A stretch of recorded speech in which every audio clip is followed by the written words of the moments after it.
Welcome, everybody. Welcome, everybody, to the Libertarian Leadership Association's show, daily show, where we interview excellent candidates running for various offices around the United States, primarily those of the Libertarian distinction.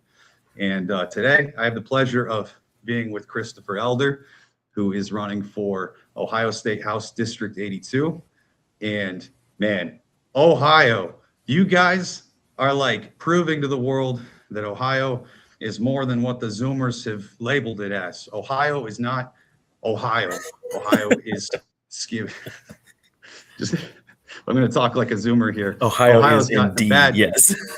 Ohio's gotten a bad shtick with this upcoming generation and the meme culture. But every single person that I've talked to that Michael Sweeney has sent our way is just excellent. Chris, how old are you, dude? Like, how old are you? I will be, Don't make me put you on the spot. by the time of the election, I'll be 27. So I'm currently 26. Outstanding, bro. What is no? What's the reason? Like, it's crazy. So I am technically like Z, though I identify as an in-betweener. Okay. Excellent, dude. What's your Yep, why? sorry, Like, what was you cut out on that question that you just asked. Okay, I hope it doesn't happen again. But what was the big why? Why are you running? Like, what was the moment? I'm sure Michael Sweeney had a lot to do with like pumping that fire. You know, like he's like a preacher on the stage, just bringing down the hellfire and the spirit on you guys or whatever, inspiring everybody. And anyway, what was your why? Like, why did that speak to your heart? Why did you say, that's me? Like, I'm going to do that.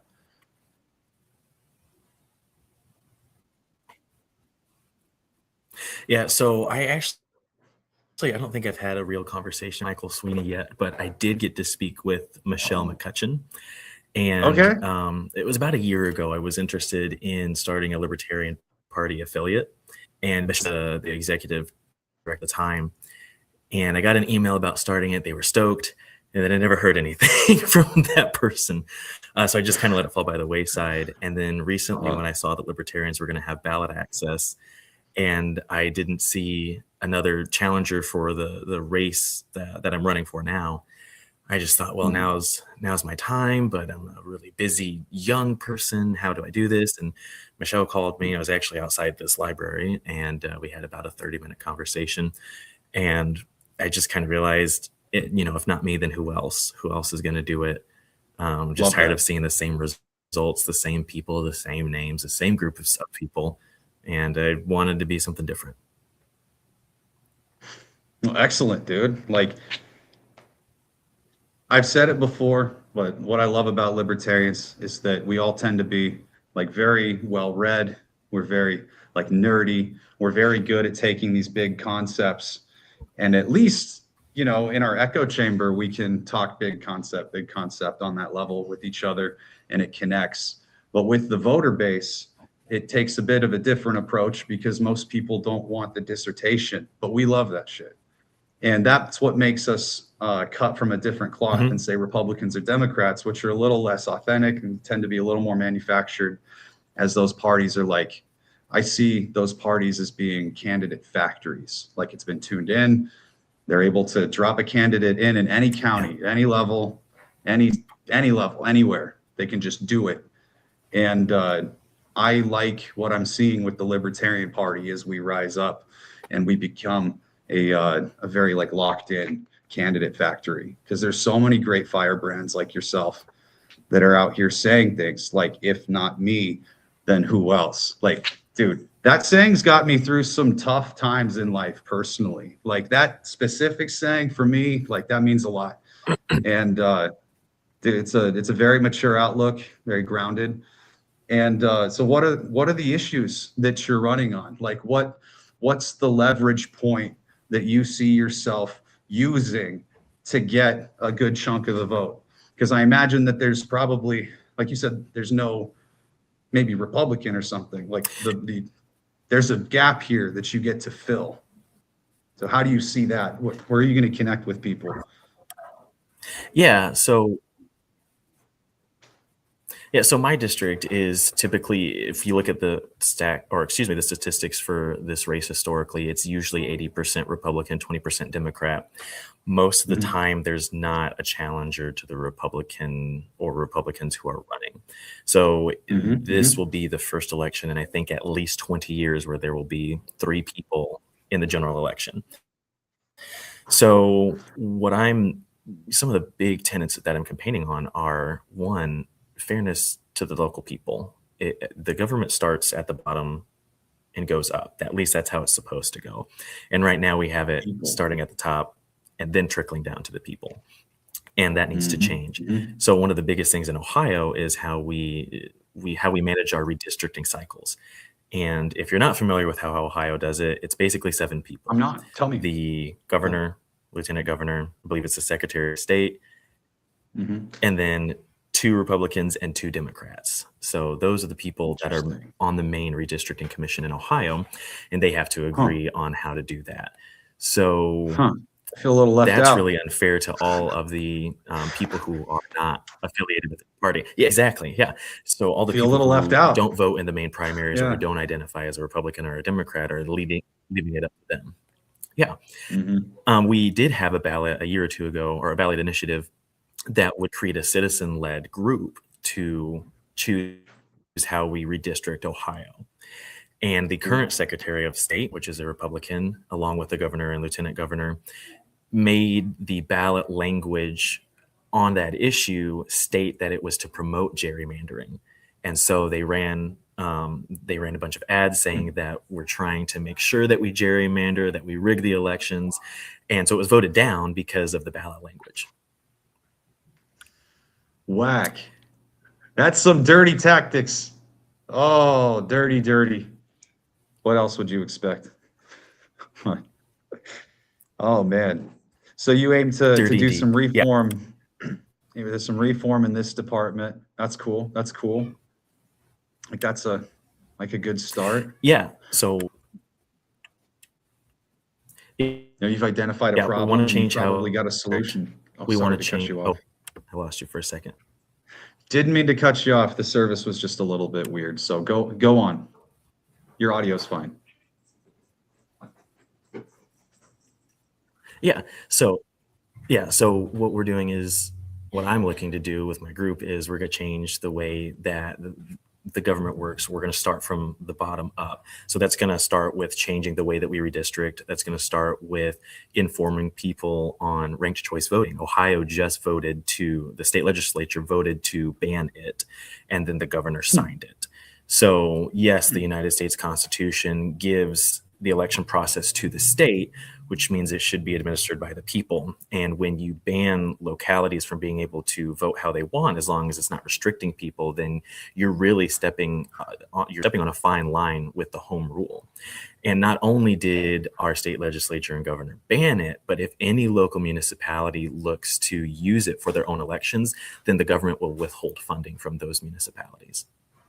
Holy cow. They'll straight up hold the bag from them. That's awful. It's like a violation. It's their way of penalizing and keeping people walking the line.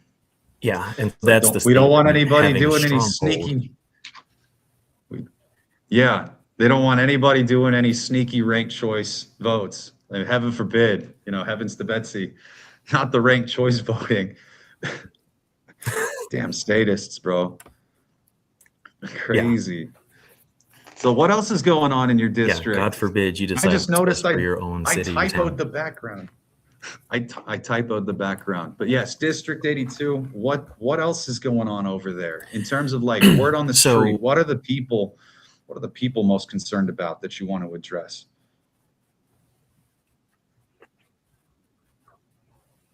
so one of the big items now, a lot of people are saying a lot of things about is ending property taxes. And I'm a realist. I know that property taxes fund things, and I know that those services that they fund are important. And if we just get it completely right here and right now, then some of those services are going to stop or be dysfunctional.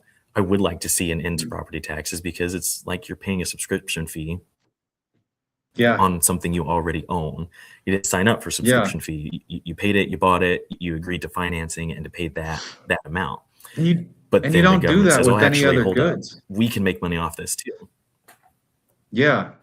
That doesn't come into play with any sort of other good or asset even. Like you don't continue to pay taxes once you've paid your car off. You don't continue to pay taxes when, you've paid off, if you had a commercial loan or something, maybe obviously the property taxes, but Pickens talks a lot about like a voluntary property tax. It's a really interesting idea. Yeah. So that if people really And then- wanted to, like there's still an open channel where people could just give their money away. Yeah, and then If that's people, what they who want to rent do. also have to deal with that too because their property. Hmm. Yeah. And the thing that I absolutely hate to see is like old people Yeah, on I think fixed we're on a income delay. getting Sorry, we're going to keep ejected. cutting each other off. But Oh, I didn't even hear you talking. I'm sorry.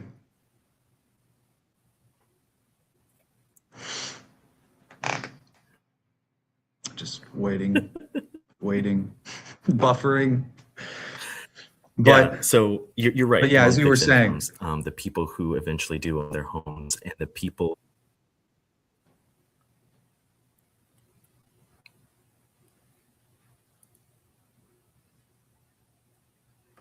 man, I think something got shared because the views are going up right as the technical difficulties started kicking in. Let's sound off. Can you hear me okay, Chris?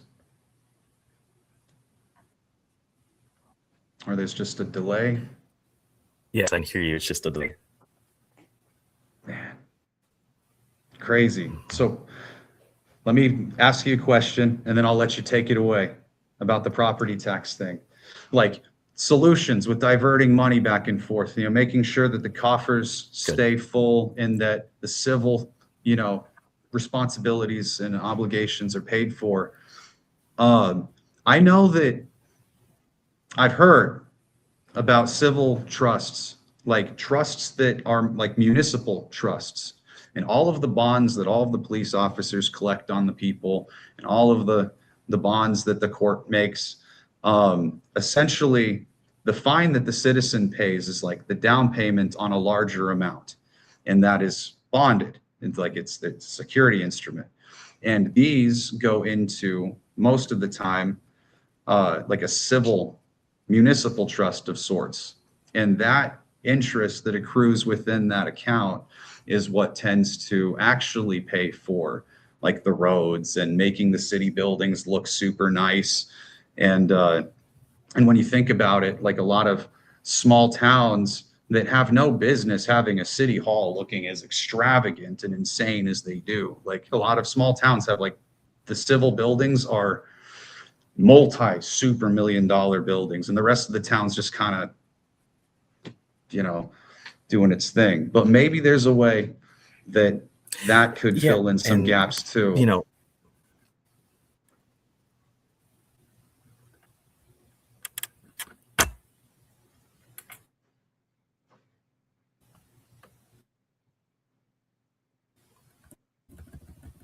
Yeah. So what's most important is that the people down the street are taken care of, and the older people who are on fixed incomes, and people in the rental homes are taken care of completely.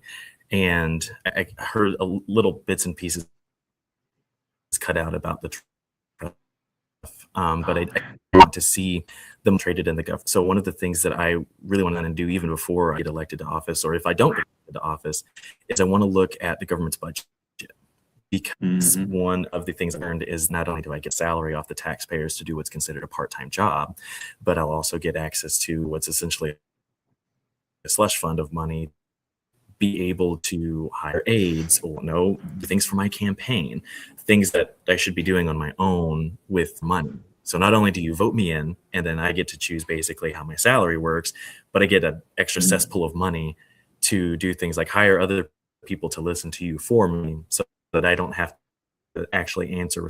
When I email my state representative, I don't get a response back from Representative Klopfenstein. I get a response back from someone in his office that says, I'll pass that along. It's not on that committee. I'll make sure he knows how you vote.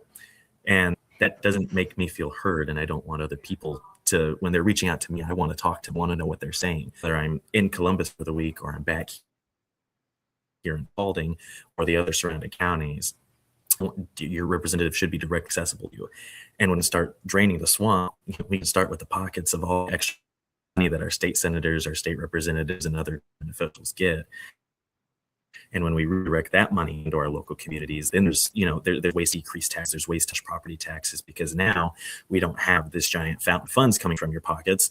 We've got to figure out what we eliminate, and we start with the government, because that's the least important thing that we need to fund, other than protecting us, keeping us safe, defending our civil liberties.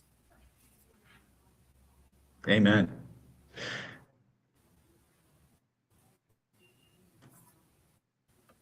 Amen.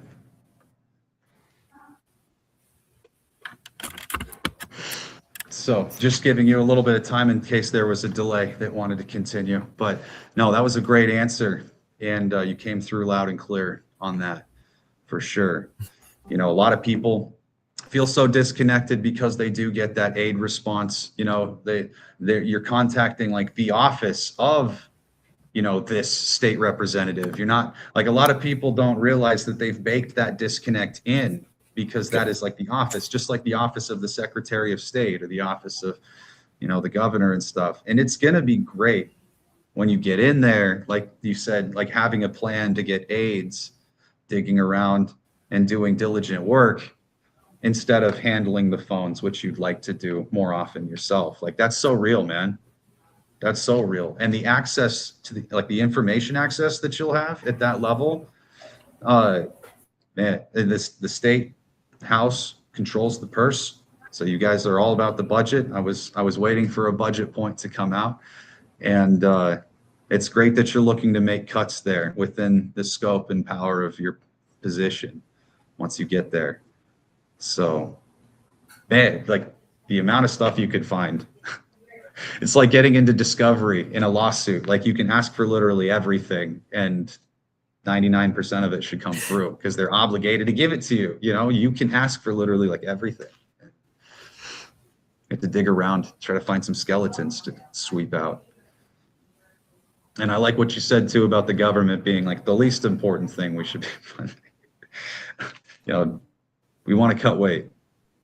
We want to cut weight. We want the people to trust what we're doing with our money, because nobody trusts their local government. And locals where you hold people most accountable. That's definitely true. Yeah, we shouldn't be able to say that all of these things are funded, and then when I go to my neighbors down the street, see the accessibility that they have to their own money and their own health care. And I know that libertarians as a whole are generally against something called universal health care. And I don't believe in that structure either, because the government running things is why we're always in the position that we are. But what I do want to see is they are going to, as the preamble of the Constitution states, promote the general welfare and other things it talks about us being there might be some way that the state or that the people do have to come together. And when we eliminate fraud and when we eliminate unnecessary expenditures, actually, while I'm on that topic, one of the things that our state legislature voted to do last year in the budget was take $600 million claimed funds that are currently, setting unclaimed, and voted to give that money to the Cleveland Browns for the new stadium. So there's about $4.8 billion in unclaimed funds in Ohio. And if you're watching and you're not quite sure what that means, is, forgotten bank accounts, secure deposits, and people that claim the money. There's a lot of red tape that you have to go through. There's an online website, but then proving mode, I check, and I'm the only elder apparently in Ohio that doesn't have unclaimed funds, but that's fine. But basically, I believe that there's a current citations before the state takes it. And what they did was they said, all right, the Cleveland Browns are looking to you. What can we do here with this money? Well, we'll take $600 million of the unclaimed funds, which is your and my money, potentially, and said, we're going to give it to this already very, very wealthy family, the Haslam family, who own the Browns and who make money off of branding and marketing, and we're going to give a bailout to stay and move from one part of.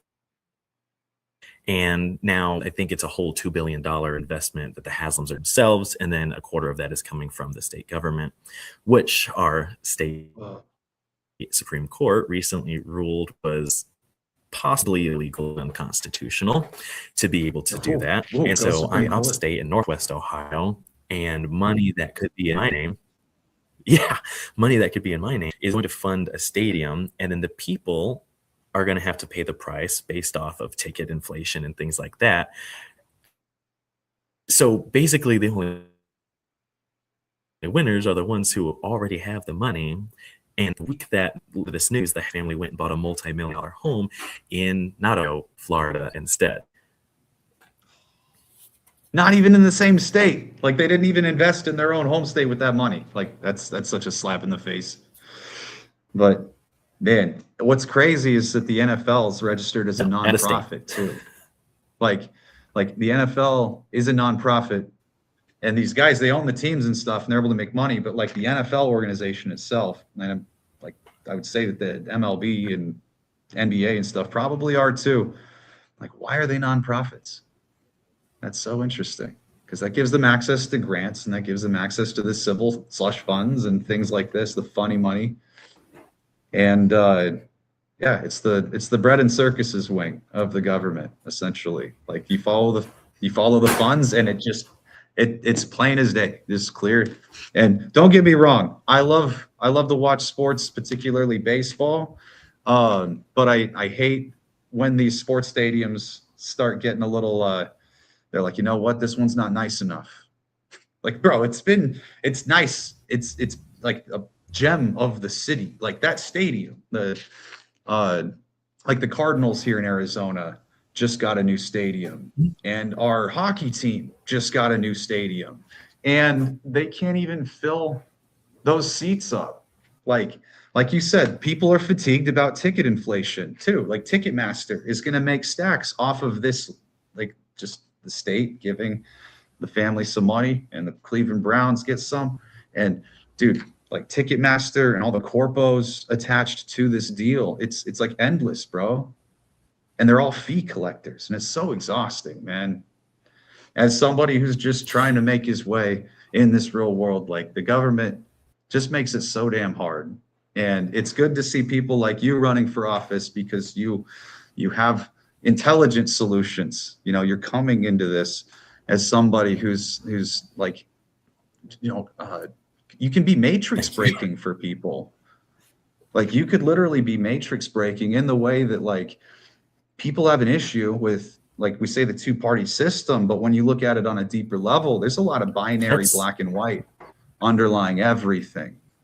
And being able to come out as a third option, and you're shaking hands and you're meeting your local people, like, that's valuable. You know, going out and actually talking to people in your district. What incumbent's doing that? What manufactured candidate from the other party, that's going to run against the incumbent's doing that? The two parties they're so disconnected. And you mentioned just trying to contact your dude, but even when it comes to campaigning, they won't even shake hands and kiss babies anymore. Like, what the heck? It's all about that community connection, right? Like, people actually do want that, and they long for that. And I hear that with everyone. It's a bit ridiculous. I hope you got most of that. Man, I'm so glad that you're running, dude. Like, I got Ohio, the part about kissing I hope to see.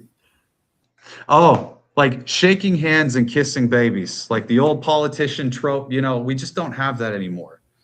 And the community misses it, I think. Maybe not the kissing babies specifically, but that's the old turn of phrase, just go out and shake hands, kiss babies. Like, it's a trope. And I think people miss that trope a little bit.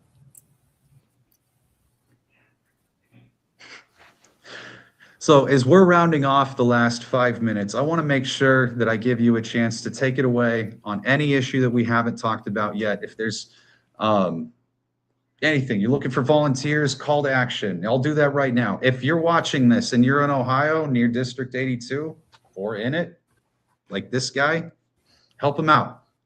volunteer work. If you can't give of your time because you're busy and strapped, like $5 could help him run an ad for a day. Like that's the kind of action that I would like to see from the Libertarian Party. And I see 420 plus beautiful people. That is one of my favorite numbers in the whole world. But it's so good to see such a great crowd here for Chris. Thank you guys. Like, I just want to say that is a great number, and it's one of the biggest ones I've seen in a minute, and glad it got shared somewhere. There's people liking and sharing this on some big pages, and I really appreciate that. So Chris, if there's anything that we haven't gone over, feel free to just take it away, bro. You know, whatever you're looking for right now, tell us, you know, what do you need? What are you looking from the community to help support you?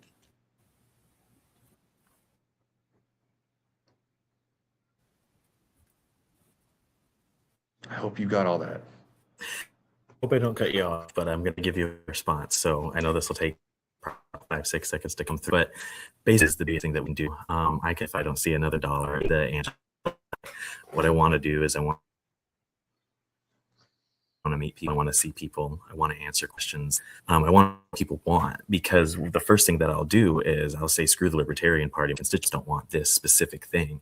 If that's, you know, an issue that's different, if that's an issue that's super important to Northwest Ohio, and I've got to go against my party for it, then I've got it, because that's, you know, you represent people. You don't take and represent, you represent the people. You know, bowing down to their party and start listening to the people that elected them, whether or not they're members of the same party or not. So, you know, liking, sharing, helping me host events where we can do candidate town halls or forums where I can answer questions, or where I can learn information about something I don't have a lot of information. You know, the farmers are a big part of the community. It's something I don't have. It's what they have to say. So if, you know, anybody wants to find a way to help for knocking or be at some of the fairs so that we can answer questions and talk to people in the community, that's what I want more than anything.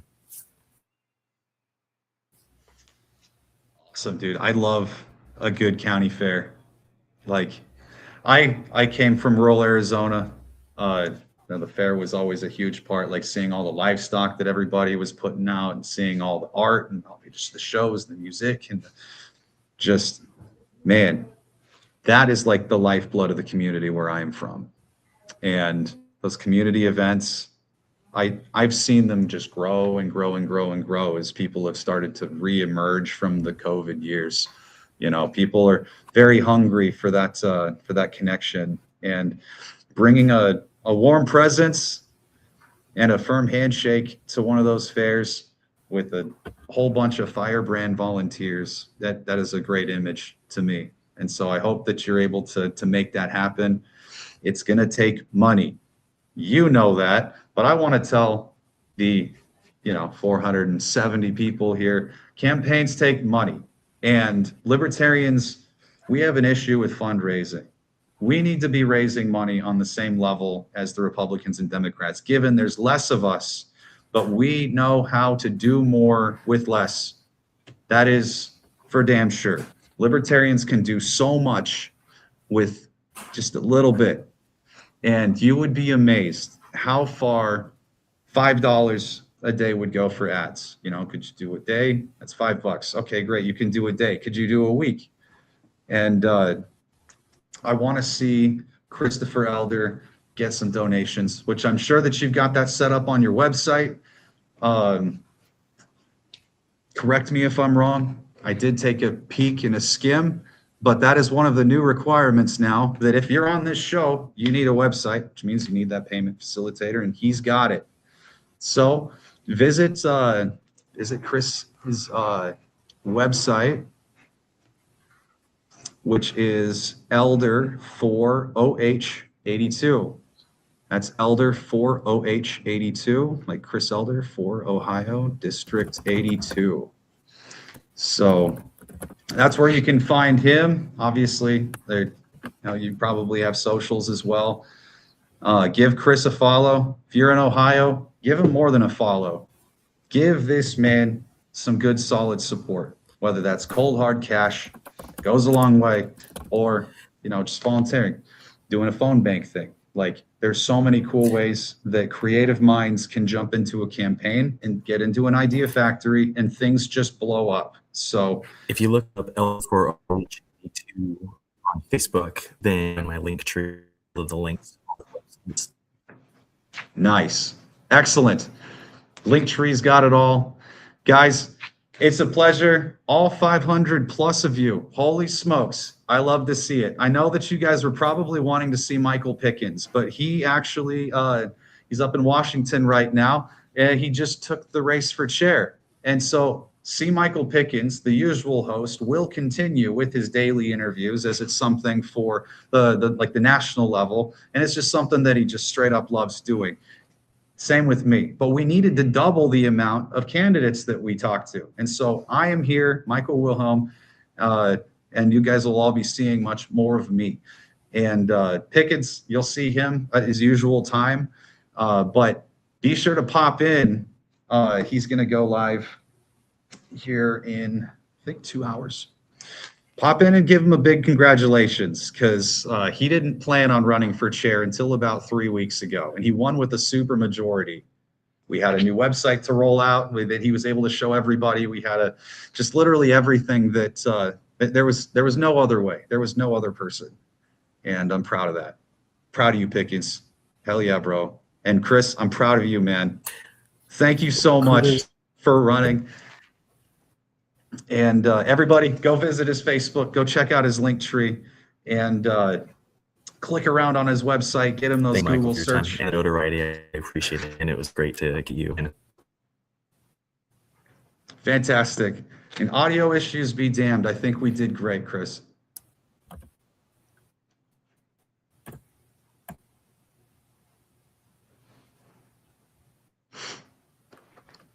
Thank you, everybody. Like I said, audio issues be damned. We made it through the 30 minutes, and it was fantastic. So we'll see you guys again for the next one.